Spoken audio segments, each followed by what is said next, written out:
एक तरफ उस संस्कृति के लोग हैं जो बांटने में, मुट्ठी भर लोगों का हुकूमत इस मुल्क पर रहे और बाकी लोग प्रजा की तरह रहें, उस विचारधारा को पुष्पित, पल्लवित, पोषित करने का एक संघर्ष एक दिशा में चला रहा है हजारों साल से। उस पे धार्मिक किताबें लिखी गई हैं, उनसे आपको समझाया जाएगा कि हमारे यहां तो जाति व्यवस्था थी ही नहीं, मुगलों ने ला दिया। तो जाति व्यवस्था अगर नहीं थी तो कबीर किसके खिलाफ लड़ रहे थे? तुम कत बाभन हम कत सूद और हम कत लोहू तुम कत दूध, एक बूंद ते सब उत्पन्ना कौन बाभन कौन सूदा। विराट पुरुष के भुजाओं से फला पैदा हुए, और किसमें लिखा है? हमने तो नहीं लिखा था। अच्छा, अगर हमारे में से 90% कमेरा लोगों में से कोई लिखता तो क्या लिखता कि विराट पुरुष के पैरों से शूद्र पैदा हुए? अगर हमें लिखने का मौका मिलता तो क्या हम लिखते कि पैरों से पैदा हुए हम? शुक्रिया अदा करिए बाबा साहब अंबेडकर के संविधान का। उसने कहा कि जो पैर में है वो माथे पर भी रह सकता है और बराबरी का भारत बनाना हमारी जिम्मेदारी है। कि मैं कहता आंखन की देखी, तू कहता कागज की लेखी, मैं चाहता सुलझावन हारी, तू देता उलझाई रे, और मेरा तेरा मनवा कैसे एक होई रे। जो स्कूल खोला था सावित्रीबाई फूले ने, क्या उसमें उसी जाति के लोग पढ़ाई करते थे? पहली लड़की 14 साल की मुक्ता साल्वे ने एक निबंध लिखा। उस समय ब्रिटिश लोग आए हुए थे और ब्रिटिशर्स ने उस कंपटीशन को देखा तो मुक्ता साल्वे के निबंध में लिखा हुआ था, अगर भगवान ने सबको बनाया तो हमें मंदिर में क्यों जाने नहीं दिया? अगर उन्होंने सबको बनाया तो हमारे दुख दर्द पर वो कभी बोला क्यों नहीं कि उन्हीं के बनाए दूसरे इंसान हमारे साथ क्यों गलत करते हैं? मैं कभी कोई सोचता हूं कि ऊपर कौन सी ताकत है जो ऐसे एकलव्य नए नए पैदा कर रही है, क्योंकि ऊपर कोई द्रोणाचार्य बैठा हुआ है। और आज भी इस देश में द्रोणाचार्य के नाम पर पुरस्कार दिया जाता है। यही संस्कृति, जिसने अंगूठा मांग लिया जिसको शिक्षा नहीं थी, बहुत नादान था द्रोणाचार्य, उसने काट कर अंगूठा दे दिया।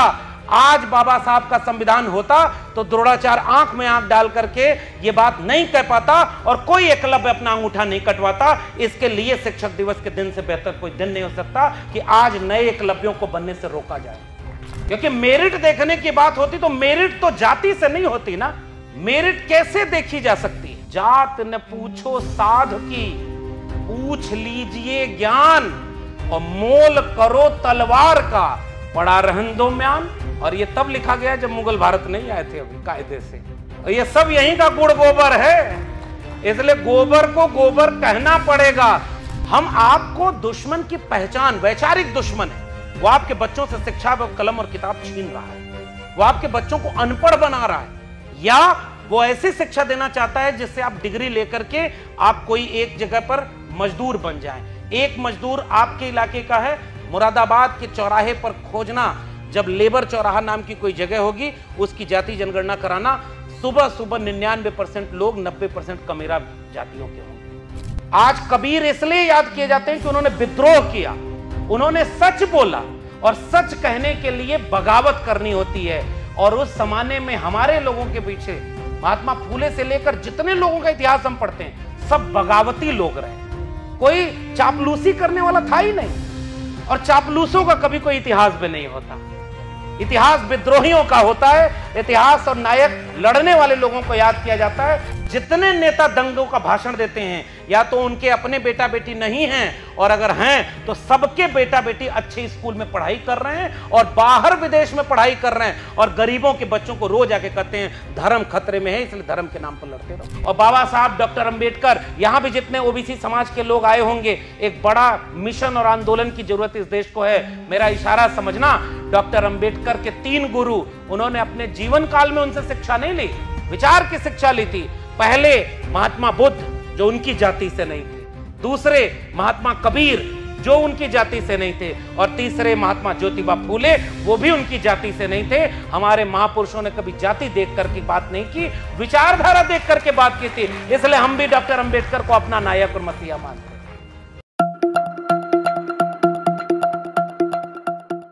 और बहुत वक्त लगेगा, मेहनत ज्यादा करना होगा, संघर्ष ज्यादा करना होगा, क्योंकि लड़ाई जहां से शुरू हुई वहां तो इतने भी लोग नहीं थे। आज शिक्षक दिवस मनाया जा रहा है। मैं पूरी आयोजन समिति का, चंदन जी हैं और तमाम लोग हैं, पूरी आयोजन समिति है, इन्होंने पूरा पर्ची लिख के दिया। अब नाम लूंगा तो उतने में कुछ और बात हो जाए। बहुत लंबी 15-20 लोगों की आयोजन समिति है, सब बराबर की भूमिका में शामिल हैं। इन लोगों ने जब ये कार्यक्रम की रूपरेखा बनाई तो कहा कि हम इसे शिक्षक दिवस की तरह मनाएंगे। और अभी आदरणीय सतीश जी जब बोल रहे थे तो मुझे लग रहा है कि वो बुनियाद कुछ लोगों ने तैयार की और आज देखिए खुलेआम शिक्षक दिवस, सरकार का शिक्षक दिवस कोई और होगा, जनता का शिक्षक दिवस तो 3 जनवरी बनने जा रहा है। भले ही सरकारी शिक्षक दिवस कोई और है, उस दिन छुट्टी हो, त्योहार में कार्यक्रम हो, स्कूल कॉलेज विश्वविद्यालय में बहुत जश्न मनाया जाए कि शिक्षक दिवस आज है, लेकिन जनता जब ये जानेगी कि असली शिक्षक कौन था, उनकी शिक्षा की अहमियत क्या थी। और अभी रमाकांत ठाकुर जी बोल रहे थे, उन्होंने जब इस कार्यक्रम की बुनियाद रची तो जैसे लग रहा था कि एक शिक्षक, एक जागरूक शिक्षक को इतना ही सजग, इतना ही गंभीर, इतना ही अध्ययनशील होना चाहिए जितना ठाकुर साहब बोल रहे थे। और उन्होंने पूरी एक बुनियाद रची कि सांस्कृतिक लड़ाई कैसे लड़ी जानी चाहिए। और इसलिए जब इतिहास लोगों तक पहुंचेगा तभी तो वो ये जानेंगे कि 3 जनवरी किसका जन्मदिन है, शिक्षा के लिए उन्होंने किया क्या। क्योंकि ये जब तक पढ़ाया नहीं जाएगा तब तक तो यही बताया जाएगा कि आज जो लोग थे ढोल गंवार शूद्र पशु नारी सकल ताड़ना के अधिकारी, शिक्षा देने के अधिकारी थे। तो कई बार मैं सोचता हूं कि नारी को ही शिक्षा की जरूरत थी, नर को नहीं थी क्या? ढोल को थी तो मृदंग को नहीं थी, पशु को थी तो पक्षी को नहीं थी जरूरत क्या? उसी ग्रंथ में एक जगह लिखा है, सापत ताड़त परुष कहंता विप्र पूज यस गावहि संता। सापत ताड़त परुष कहंता। बाकी आप होमवर्क दे देते हैं थोड़ा, आप लोग भी पढ़े लिखे लोग। ताड़ना का अर्थ वहां क्या है? मेरी तो पीएचडी ही तुलसीदास पर है कि ये एक सांस्कृतिक लड़ाई है। एक तरफ उस संस्कृति के लोग हैं जो बांटने में, मुट्ठी भर लोगों का हुकूमत इस मुल्क पर रहे, ताकत मुट्ठी भर लोगों के हाथ में रहे, शिक्षा मुट्ठी भर लोगों के हाथ में रहे, धन संपत्ति मुट्ठी भर लोगों के हाथ में रहे और बाकी लोग प्रजा की तरह रहें। उस विचारधारा को पुष्पित, पल्लवित, पोषित करने का एक संघर्ष एक दिशा में चला रहा है हजारों साल से। उस पे धार्मिक किताबें लिखी गई हैं, उनसे आपको समझाया जाएगा कि हमारे यहां तो जाति व्यवस्था थी ही नहीं, मुगलों ने ला दिया। तो जाति व्यवस्था अगर नहीं थी तो कबीर किसके खिलाफ लड़ रहे थे? तुम कत बाभन हम कत सूद और हम कत लोहू तुम कत दूध, एक बूंद ते सब उत्पन्ना कौन बाभन कौन सूदा।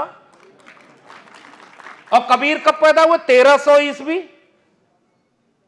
भैया कि पढ़े लिखे लोगों के बीच तो पढ़ाई लिखी बात होगी।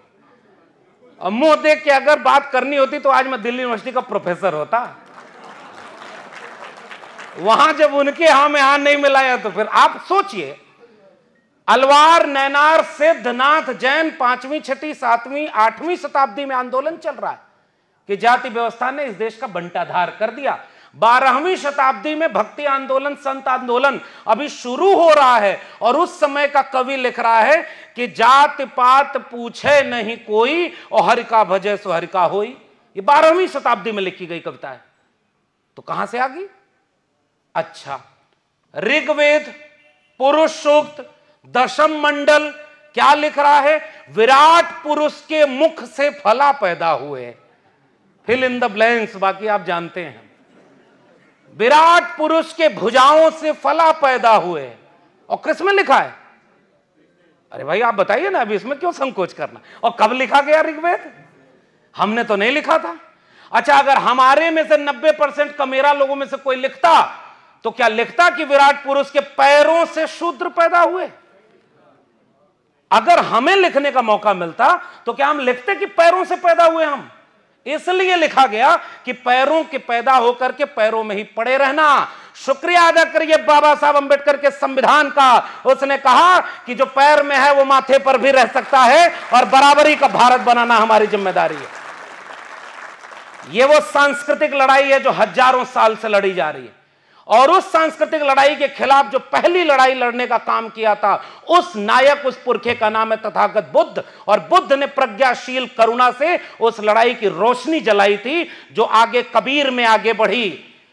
संतो मानुस तन बौराना, साच कहो तो मारन धावे, और झूठे जगपतियाना, संतो मानुस तन बौराना। कबीर ने क्या लिखा? कबीर ने लिखा, उन्होंने कहा कि मैं कहता आंखन की देखी, तू कहता कागज की लेखी, मैं चाहता सुलझावन हारी, तू देता उलझाई रे, और मेरा तेरा मनवा कैसे एक होई रे। ये किसके लिए कबीर कह रहे थे? और कबीर की लड़ाई किस बात की लड़ाई थी? ऐसी दुनिया बावली पाहन पूजे जाए। अब आयोजक समझे कि उन्होंने हमें क्यों बुला लिया। भाई अब बुलाया है तो विचारधारा की बात तो होगी, और यही तो करना शिक्षक दिवस पे। उस इतिहास से हमें रूबरू कराना हमारे समाज को। और मैं कोई बात वो नहीं कर रहा हूं, भारत सरकार महात्मा कबीर के दोहों को पाठ्यक्रमों में पढ़ाती है, और मैं हिंदी का ही प्रोफेसर था 14 साल। आपको बाहर प्रोफेसर की डायरी मिलेगी। एक किताब की स्टॉल और लगी है, मैं आयोजकों को उसके लिए भी शुक्रिया अदा करूंगा। आप सब पढ़े लिखे समुदाय से बहुत वरिष्ठ लोग, सम्मानित लोग बैठे हुए हैं।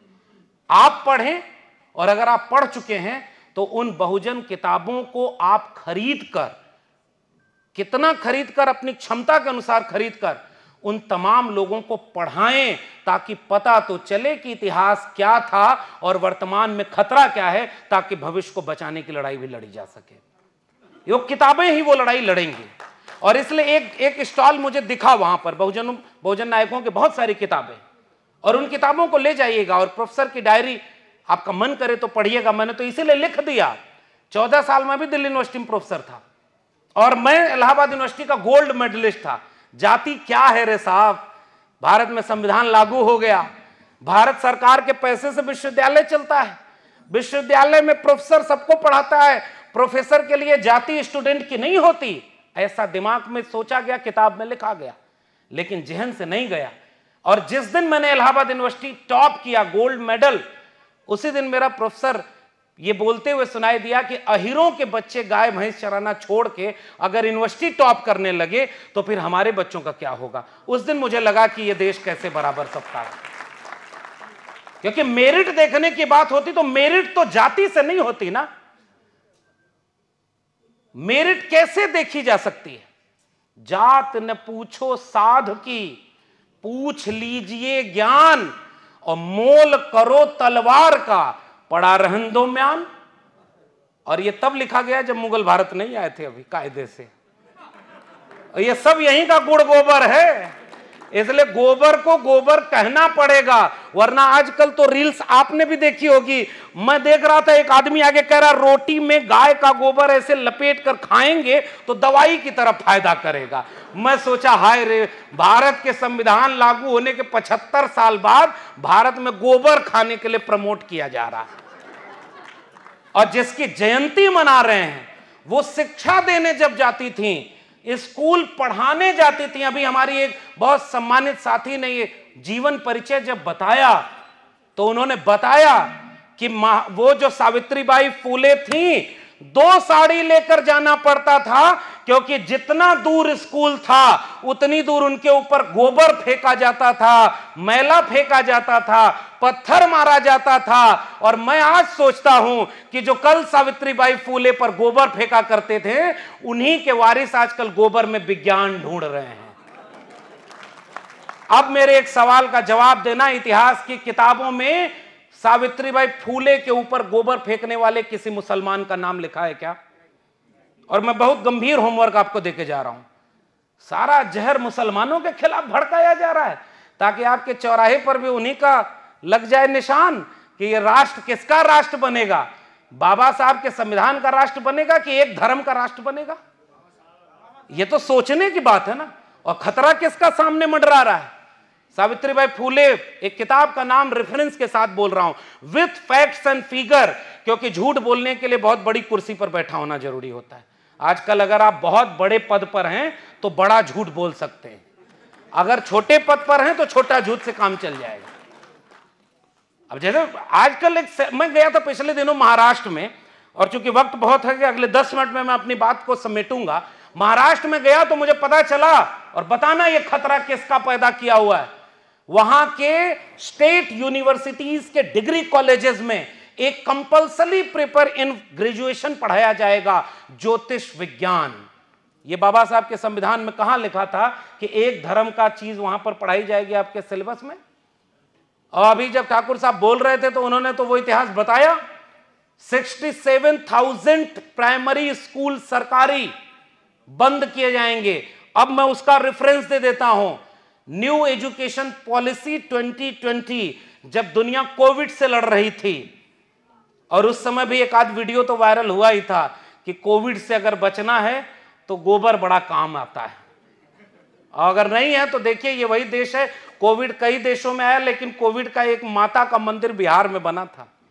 कोविड माता की जय हो, आप माफ कर दो, हमारे जीवन से मुक्ति दे दो।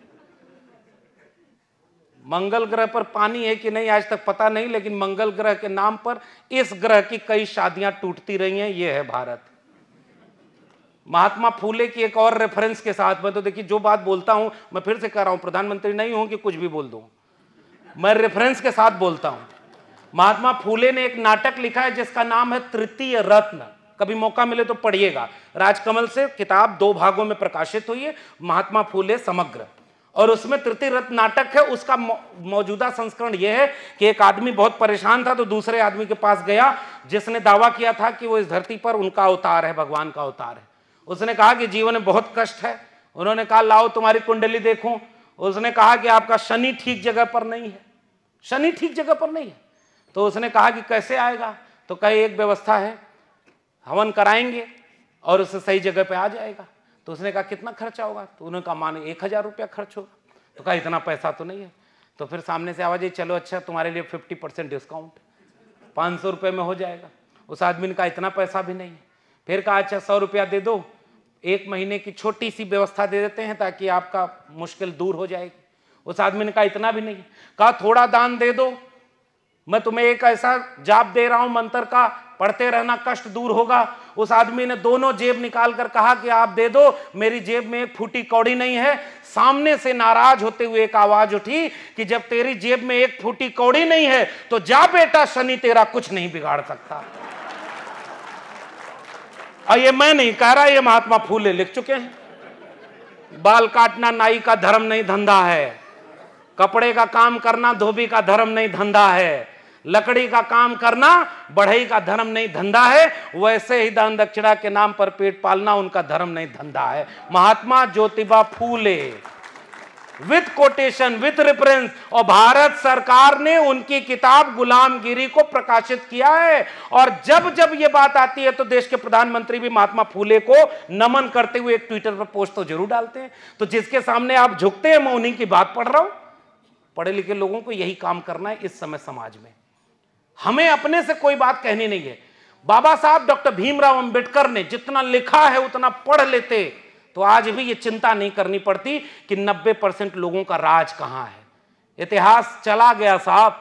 इस देश का पिछले 100 साल का इतिहास अभी सतीश जी जब बहुत संक्षेप में बता रहे थे, समाजवादियों ने, अंबेडकरवादियों ने इस देश को लड़ करके रहने लायक बनाया, वरना यह देश कितना बटा हुआ था। इसे महात्मा फूले और ज्योतिबा सावित्रीबाई फूले के इतिहास की किताबों को पढ़कर बताइए। एक किताब का नाम है इनकैर्नेशन, सुनील खिलनानी उसके राइटर का नाम है। उसमें पोस्टर बना करके बताया गया कि पुणे और भिड़ेवाला के इलाके में 1848 से 1852 तक जब ज्योतिबा फूले, सावित्रीबाई फूले उस इलाके में स्कूल खोल रहे थे और स्कूल खोलकर अछूत बच्चों को और लड़कियों को शिक्षा देने का काम कर रहे थे, पहला काम किया, उनके पिता को भड़काया।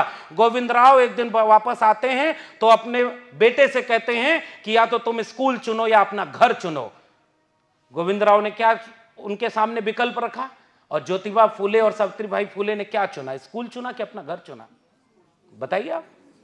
स्कूल चुना और घर से निकाल दिए गए, बेदखल कर दिए गए। और उस समय उनको पहली जगह दे करके पहला स्कूल खुलवाने में मदद करने वाले दो लोगों का नाम था उस्मान शेख और, अब बताइए इतिहास की किताबों में कौन किसका मस्जिद के नीचे से मंदिर खोदेगा? आप भी खोदिए, हम भी खोद रहे हैं। देश में यही सबसे बड़ा काम है। एक समय में का अभियान चला भारत के संविधान से कि भारत जोड़ो अभियान, और आजकल का सबसे बड़ा अभियान है भारत खोदो अभियान। यहां खुदाई वहां खुदाई। और मैं ये बात कहना चाहता हूं कि इतनी खुदाई अगर करने का शौक पाले, और भंते जी बैठे हुए हैं, मैं उनके सामने पूरी विनम्रता से कह रहा हूं, बहुत गहरी अगर खुदवाई कर दिए तो सबसे नीचे भारत की बुनियाद में सबसे पहले कोई मिलेगा तो तथागत बुद्ध मिलेंगे और उनके अवशेष मिलेंगे। और बताइए मैं गलत कह रहा हूं कि सही? क्या बौद्ध विहार में मैं 4-5 रेफरेंस दे रहा हूं। छत्तीसगढ़ में एक जगह है सिरपुर। सिरपुर में मैं जब गया तो मैं देख के आश्चर्यचकित था। 2000 साल पहले, 2500 साल पहले वहां एक बहुत बड़ा विश्वविद्यालय बना था।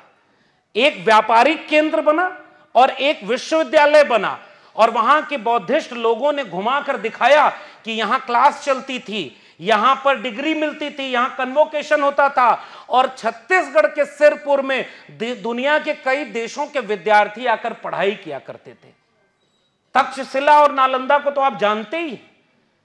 ये विश्वविद्यालय यानी पढ़ने और पढ़ाने की संस्कृति इस देश में संतों, गुरुओं और महापुरुषों की बनाई हुई संस्कृति है।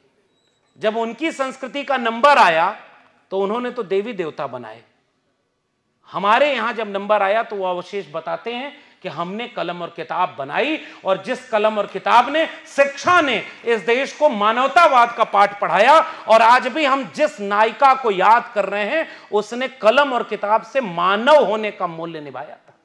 और केवल शिक्षा की बात, चूंकि आज शिक्षा के परिसर में हम लोग हैं, बहुत सारे लोग उसी पेशे से जुड़े हुए हैं, वरना बाल हत्या संगोपन गृह, शिशु संगोपन गृह, अगर आपको न पता हो तो पढ़िएगा कि फूले दंपति ने इन दोनों को किसके लिए खोला था।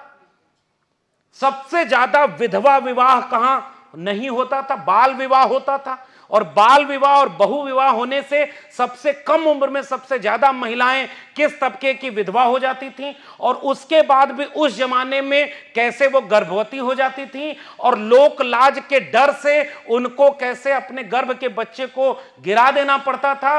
उन महिलाओं और उन बच्चों को जीवन का दान देने के लिए बाल हत्या संगोपन गृह और शिशु संगोपन गृह कहा। उसमें बहुजनों के घरों के लोग बहुत कम जाया करते थे। और मैं बड़ी गंभीर बात कह रहा हूं। मानव होने का फर्ज क्या निभाया था फूले दंपति ने? उस समय वहां पर जब हैजा फैला, अपने ओबीसी समाज के आने वाले थे। सतीश प्रकाश जी ने आज बहुत महत्वपूर्ण बात कही है, मैं उनके समर्थन के लिए बात दोहरा रहा हूं।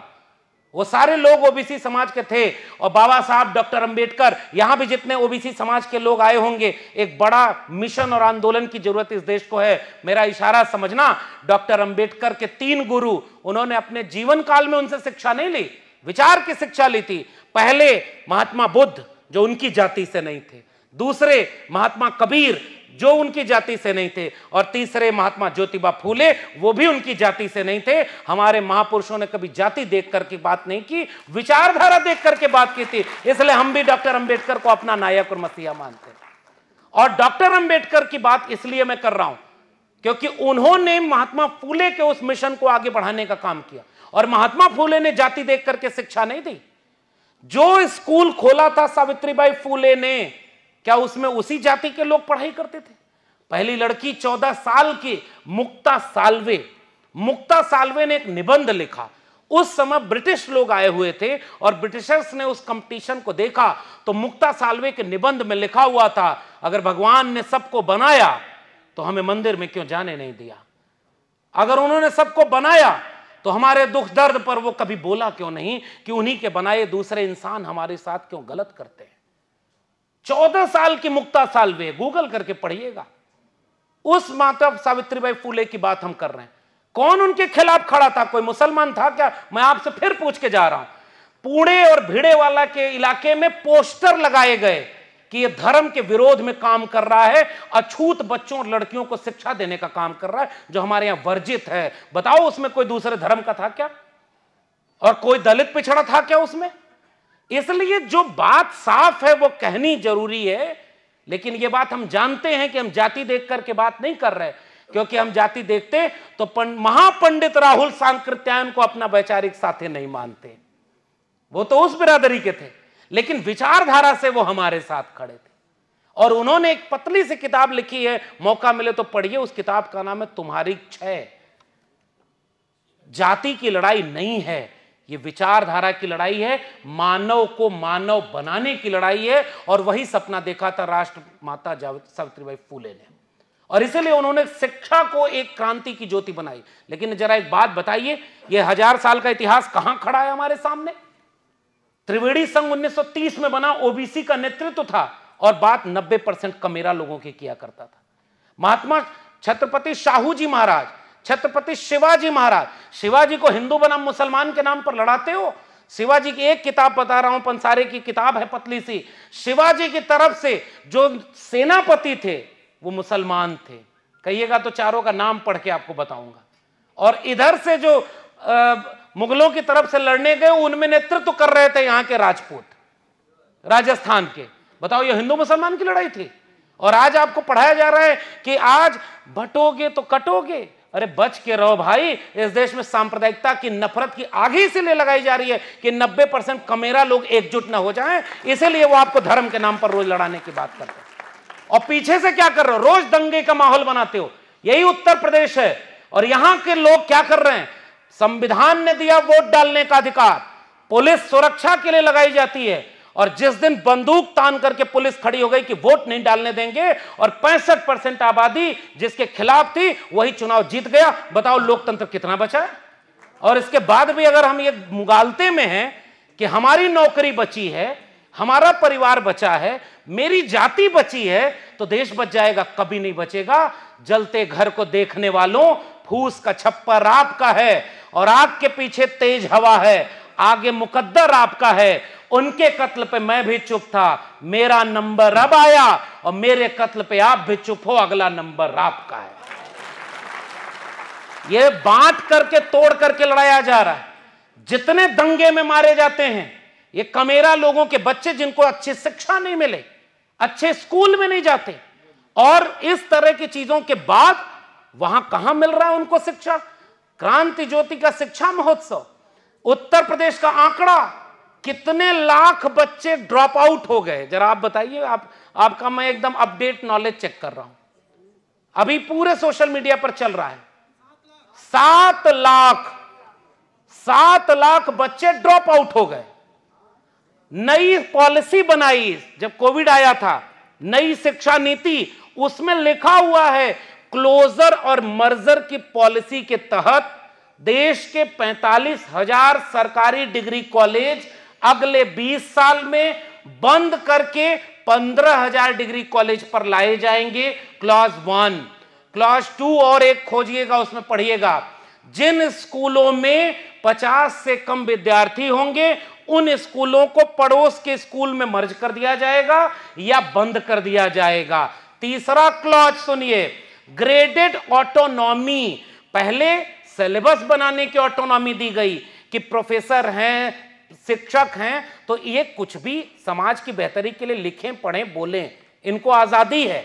जैसे विश्वविद्यालय में दिल्ली यूनिवर्सिटी का 14 साल प्रोफेसर था, मैं जो सिविल सर्विस का कोड होता है उसके अंदर नहीं था, क्योंकि जैसा समाज बनाना उसके लिए क्रिटिसिज्म करना जरूरी था, इसलिए वो चुनाव भी लड़ सकते थे। देश के कई शिक्षा मंत्री प्रोफेसर रहे हैं। यह अलग बात है कि उन सब की डिग्री ओरिजिनल थी, एक भी फर्जी डिग्री वाला प्रोफेसर वहां तक नहीं पहुंचा। ये क्लॉज बना, और उसके बाद आपने क्या दिया? न्यू एजुकेशन पॉलिसी 2020 में ग्रेडेड ऑटोनॉमी। पहले वर्ण व्यवस्था थी, कोई मुख से पैदा हुआ, कोई भुजाओं से, कोई जंघे से, कोई पैर से।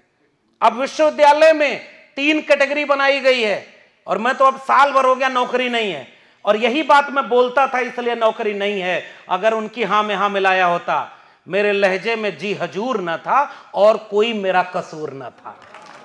केवल यही बात बोलने और समझाने की बात थी, क्योंकि विश्वविद्यालय में उस समय हम हैं, जब न्यू एजुकेशन पॉलिसी लाई गई। और मेरे समाज का व्यक्ति जो ठेला चला रहा है, रिक्शा चला रहा है, उसको क्या पता कि विश्वविद्यालय कैसे बर्बाद किया जा रहा है। ये हमको और आपको बताना है ना भाई, समाज में चल के कि भाई जाओ देखो प्राइमरी स्कूल बंद होगा तो बताओ किसके बच्चे शिक्षा से दूर होंगे।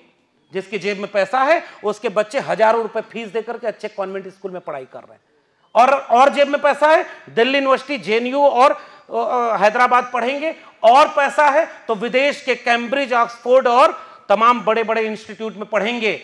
जितने नेता दंगों का भाषण देते हैं या तो उनके अपने बेटा बेटी नहीं हैं, और अगर हैं तो सबके बेटा बेटी अच्छे स्कूल में पढ़ाई कर रहे हैं और बाहर विदेश में पढ़ाई कर रहे हैं, और गरीबों के बच्चों को रोज आके कहते हैं धर्म खतरे में है इसलिए धर्म के नाम पर लड़ते रहो। यह सबसे बड़ी चिंता इस देश में है, क्योंकि शिक्षा तो पहले ही बर्बाद कर दी। तो ग्रेडेड ऑटोनॉमी क्या है? अगर विश्वविद्यालय है तो 3 कैटेगरी का विश्वविद्यालय बनेगा, grade C, grade B, grade A. Grade C को फुल फंडेड गवर्नमेंट देगी, पूरा पैसा सरकार देगी, और शिक्षक बिरादरी के लोग ज्यादा बैठे हैं। आप बताना इस बात को, ड्यूटी तो आपकी भी लगी थी कि कांवड़ यात्रा में रंगोली आपको बनाना है, रंगोली बनाए और विरोध नहीं किए, और विरोध करते तो मारे जाते। बताओ, अब आपके यहां इसी पश्चिमी उत्तर प्रदेश में ड्यूटी लगी थी कि बेसिक शिक्षा वालों की, अभी बायोमेट्रिक लगा दिया। बाढ़ आई, ये स्कूल डूबा हुआ है, शिक्षक वहां जा नहीं सकता, फिर भी बायोमेट्रिक लगानी है, क्योंकि सबको डरा के इतना कमजोर कर दिया गया कि विरोध करोगे। और अभी उत्तर प्रदेश सरकार ने फैसला दिया है, जब वो इसको परिवहन विभाग को प्राइवेट कर रहे थे तो धरना आंदोलन होने लगा। उन्होंने कहा अगले 6 महीने अगर कोई धरना आंदोलन हुआ तो उनकी नौकरी छीन ली जाएगी। सब चुपचाप नौकरी बचाने लगे। सही बात है कि गलत है? और एक पर एक आपकी आजादी तोड़ी जा रही है, और हम सब केवल अपनी नौकरी बचाने के लिए चुप हैं। यह भाषण अगर मैं चौराहे पर दे रहा होता तो मैं आपकी आलोचना नहीं करता, क्योंकि यहां बैठ करके मैं किसी की आलोचना करूं तो सुनने में मजा आता है, जब अपनी आलोचना करो तब खराब लगता है कि यार ये सब क्या जरूरत थी बोलने की। माता सावित्रीबाई फुले का जीवनी बताते, अरे उन्होंने जो करना था वो कर दिया, जो लड़के उन्होंने दिया है वो हम बचा नहीं पा रहे, और हम उनका गुणगान गाने के लिए इस कार्यक्रम में आए। ये बात तो सोचनी होगी ना। महात्मा फूले ने इतनी कुर्बानी दे दी, उनको मारने के लिए भेजा गया था 3 लोगों को, और उसमें भी ढोंढिबा जो थे, गुलामगिरी जिनसे संवाद में लिखी गई है, वो हत्या करने महात्मा फूले की पहुंच गए थे। हत्या उनकी भी की गई, हत्या हमें भी नौकरी से निकाल करके सोचा गया था कि डर जाएगा, चुप हो जाएगा, लेकिन हमने भी सोचा कि जुल्म के साये में लब खोलेगा कौन, और हम भी चुप रहे तो फिर बोलेगा कौन। इसीलिए आज ये बात हम कहना चाहते हैं, हम आपको दुश्मन की पहचान, वैचारिक दुश्मन है, वो आपके बच्चों से शिक्षा, कलम और किताब छीन रहा है, वो आपके बच्चों को अनपढ़ बना रहा है, या वो ऐसी शिक्षा देना चाहता है जिससे आप डिग्री लेकर के आप कोई एक जगह पर मजदूर बन जाएं। एक मजदूर आपके इलाके का है, मुरादाबाद के चौराहे पर खोजना, जब लेबर चौराहा नाम की कोई जगह होगी उसकी जाति जनगणना कराना, सुबह सुबह 99% लोग 90% कमेरा जातियों के होंगे। हॉस्पिटल सरकारी जितने हैं, सरकारी हॉस्पिटल में मुफ्त का इलाज पाने के लिए सुबह सुबह जो लाइन लगाए लोग हैं उसमें 90% कमेरा जाति के लोग होंगे। जितने बेरोजगारों की भीड़ है, इसी उत्तर प्रदेश में हेलीकॉप्टर से फूल बरसाया गया। अगर आप धर्म के काम में जा रहे हो, 69,000 शिक्षक भर्ती में ओबीसी और दलित का आरक्षण खत्म कर दिया। जब नौकरी मांगने गए तो पुलिस से लाठी बरसाया गया। उस लाठी खाने और फूल खाने में जो अंतर है वही इस देश में विचारधारा का संघर्ष है। इतनी आसान भाषा में आपके गांव, हमें नहीं पता था कि वो बच्चे अगर नौकरी नहीं बताइए आप, प्राइमरी स्कूल की वैकेंसी 5 साल हो गए नहीं आई है। जितने शिक्षक होने चाहिए उतने प्राइमरी स्कूल में शिक्षक नहीं है, विद्यार्थी को कोई सुविधा नहीं मिलती। उनका जब एग्जाम आ जाता है तब उनकी किताब आती है, और सबसे बड़ा घोटाला इन शिक्षा व्यवस्था के लोगों में चल रहा है। फेल कर नहीं सकते आप, पास करते जाओ, और उसके बाद आपकी ड्यूटी कहां लगेगी आपको पता ही नहीं। यह सब कुछ इसलिए किया जा रहा था कि शिक्षा व्यवस्था ऑर्गेनाइज तरीके से बर्बाद हो। तो यूनिवर्सिटी बर्बाद करने के लिए ग्रेडेड ऑटोनॉमी, ग्रेड सी की यूनिवर्सिटी को फुल फंडेड 100 रुपया सरकार देगी। विश्वविद्यालय, अरे भाई भारत गरीब था तो मुफ्त में सरकारी शिक्षा देकर के इतना बड़ा बन गया। जितने लोग यहां बैठे हैं अधिकांश लोग सरकारी स्कूलों में पढ़े होंगे, हम भी पढ़े हैं।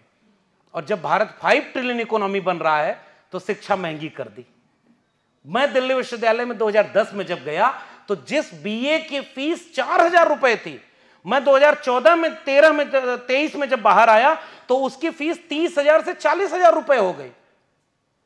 10 साल में फीस 10 गुना बढ़ गई। कोई एक नौकरी बता दीजिए जिसमें आमदनी दुगुना बढ़ गई हो, फीस महंगी हो गई। और नई शिक्षा नीति ग्रेडेड ऑटोनॉमी करिए, ग्रेड सी के इंस्टीट्यूट को 100 रुपया सरकार देगी, ग्रेड बी का इंस्टीट्यूट होगा तो 50% सरकार देगी, 50% सेल्फ जनरेट करना होगा और ग्रेड ए में जाना होगा। और ग्रेड ए का यूनिवर्सिटी क्या होगी, जो फुल फंडेड ग्रेडेड ऑटोनॉमी होगी। 100 रुपया अगर यूनिवर्सिटी का खर्चा है तो 100 रुपया यूनिवर्सिटी को अपने से कमाना होगा। यूनिवर्सिटी के पास पैसा कमाने का रास्ता क्या है, छात्रों की फीस, तो फीस महंगी होगी और विश्वविद्यालय खर्चा कम करेगा, इसलिए मास्टर कम होगा। अब ऑनलाइन पढ़ाई होगी, एक मास्टर सब विषय पढ़ाएगा, जैसे प्राइमरी में होता था वैसे यूनिवर्सिटी में होगा, और फीस 10 गुना महंगी होगी। ये सावित्रीबाई फुले के सपनों का विश्वविद्यालय बन रहा है। तो फीस महंगी हो गई, ग्रेडेड ऑटोनॉमी हो गई। आज इस देश में कई लाख स्कूल बंद हो गए, सरकारी स्कूल, और गरीब कमजोर के बच्चे ही सरकारी स्कूल में जाया करते थे। तो इसीलिए मैं जाते जाते केवल एक गुजारिश, क्योंकि वक्त बहुत हो गया है, मुझे आधा घंटा बोलना था, मैंने लगभग आधे घंटे बोल लिया। वक्त की ये जरूरत समझ लो, बिन पढ़े अब गुजारा नहीं है, न कोई साथी और न हुकूमत, कोई भी अब तुम्हारा नहीं है। तुम पढ़ो और पढ़कर लिखो सब, वरना तारीख बदली मिलेगी। अब कलम और कागज से बढ़कर दूसरा कोई चारा नहीं है। हम लोग केवल एक बात, एक गुजारिश करना चाहते हैं कि कलम और किताब बचाओ। जब पढ़ेगा इंडिया तो सोचेगा इंडिया, जब पढ़ेगा इंडिया तो समझेगा इंडिया, और जब पढ़ेगा इंडिया तो सवाल पूछेगा कि बताओ 2 करोड़ रोजगार नहीं मिला, 15 लाख रुपया नहीं मिली, स्मार्ट सिटी नहीं बना, स्मार्ट गांव नहीं बना, और दूसरी तरफ क्या हुआ, पूरा प्राइवेटाइज करके पूरी नौकरी और शिक्षा। भारत के संविधान में आरक्षण केवल 2 जगह मिला है। SC ST OBC समुदाय के पढ़े लिखे लोगों, हमारी आपकी जिम्मेदारी है। बाबा साहब अंबेडकर ने 56 में चेतावनी दे दी थी कि पढ़े लिखे लोगों ने धोखा दिया, कुछ तो अफसोस रहा होगा।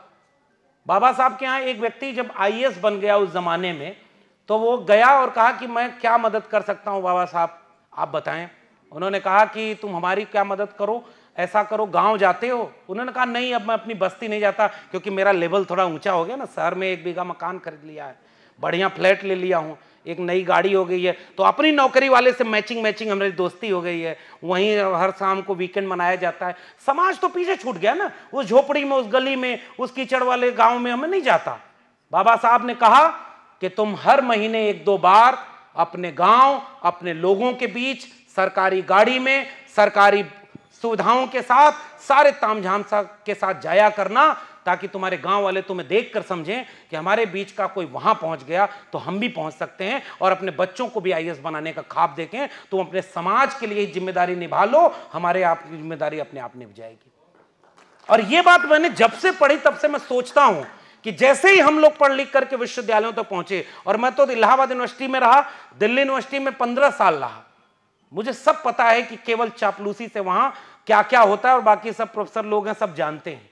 करो चापलूसी, कोई दिक्कत नहीं, नौकरी मिल जाएगी, बच जाएगी, प्रोफेसर से वाइस चांसलर बन जाओगे।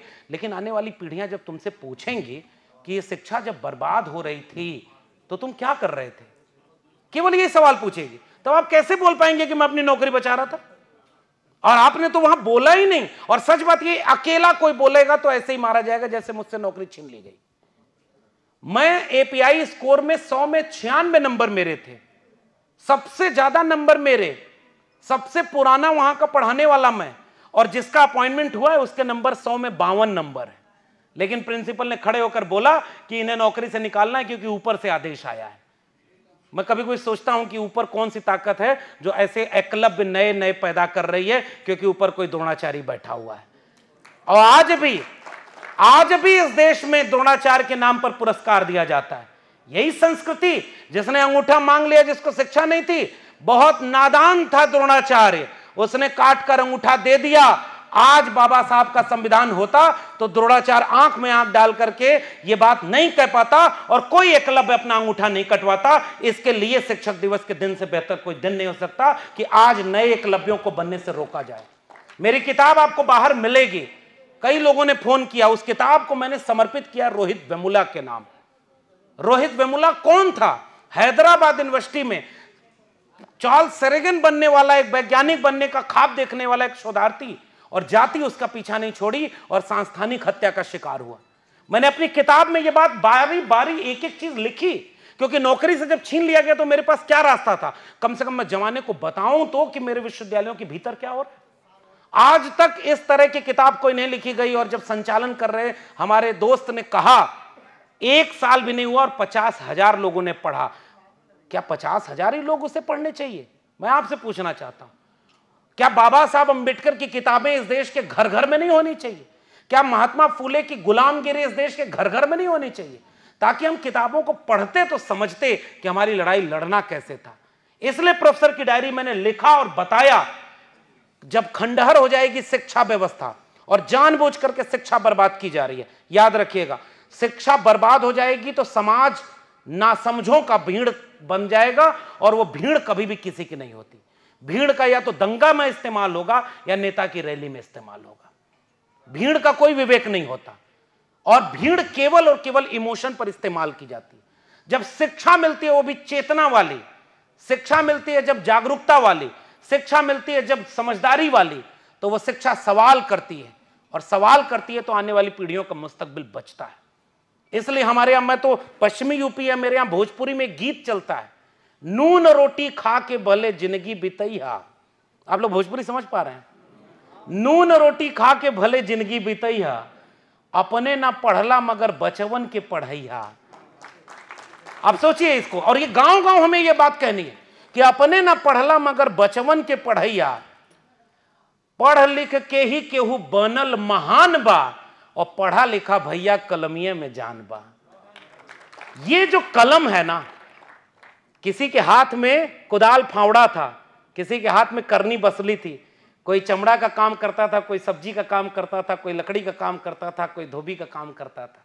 बाबा साहब के संविधान ने एक अवसर दिया कि अब कोई चाय बेचे वो भी भारत का प्रधानमंत्री बने, तो कोई दूध बेचे वो भी भारत का प्रधानमंत्री बने।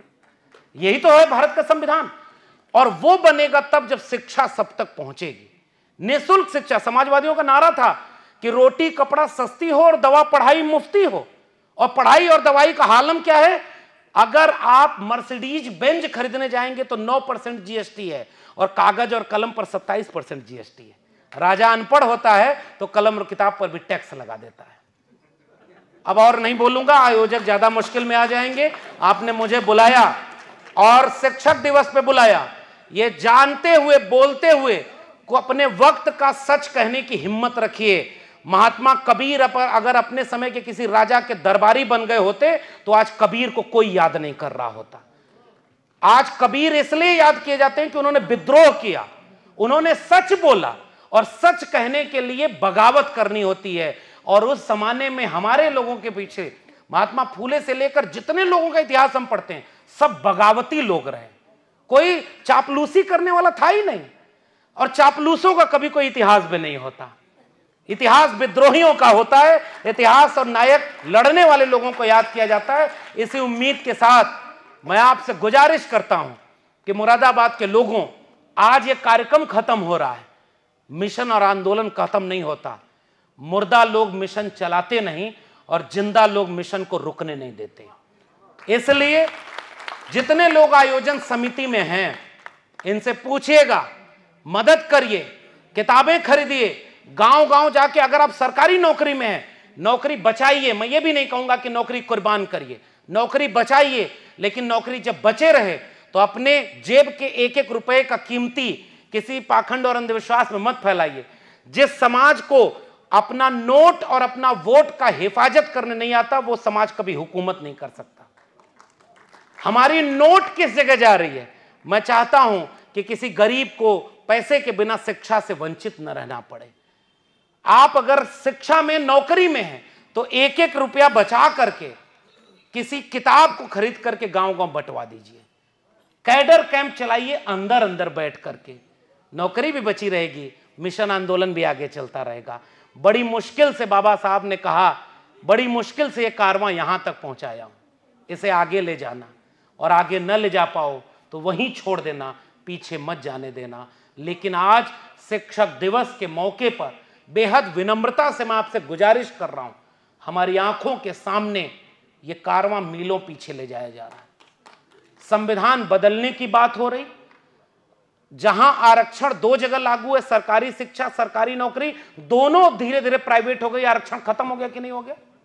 और अगर आरक्षण का लाभ हमने उठाया, संविधान का लाभ हमने लिया और हम इन दोनों को बचा भी नहीं पाए, तो फिर आने वाली पीढ़ियों का जवाब क्या देंगे? इसलिए मैं आपसे गुजारिश करके जा रहा हूं कि इस चीज को हाकिम शहर क्यों किसी बात पर अब ठौर करे, उसकी मर्जी है, जिसे चाहे उसे गौर करे। और ये मेरी बात आपको है, क्योंकि सुनने में कोई चीज नहीं जाती। मुकदमा हो तो लक्ष्मण यादव पर हो, नौकरी जाए तो उसकी जाए, हम तो सुन रहे थे। इसलिए मेरी विनम्रता कि हाकिम शहर क्यों किसी बात पर अब ठौर करे, उसकी मर्जी है, जिसे चाहे उसे गौर करे।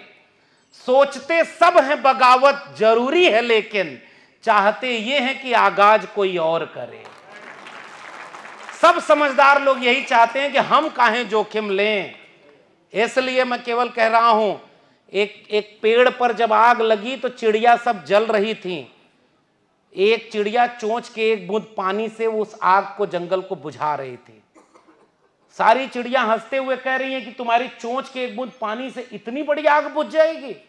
उस चिड़िया का जवाब, मेरा आखिरी वाक्य, उस चिड़िया ने कहा कि मुझे पता है कि मेरे चोंच के एक बूंद पानी से ये जंगल की आग नहीं बुझेगी, मगर जब इस आग का इतिहास लिखा जाएगा तो मेरा नाम आग लगाने वालों में नहीं, आग बुझाने वालों में शामिल होगा। बहुत बहुत धन्यवाद। जय भीम, जय मंडल, इंकलाब जिंदाबाद।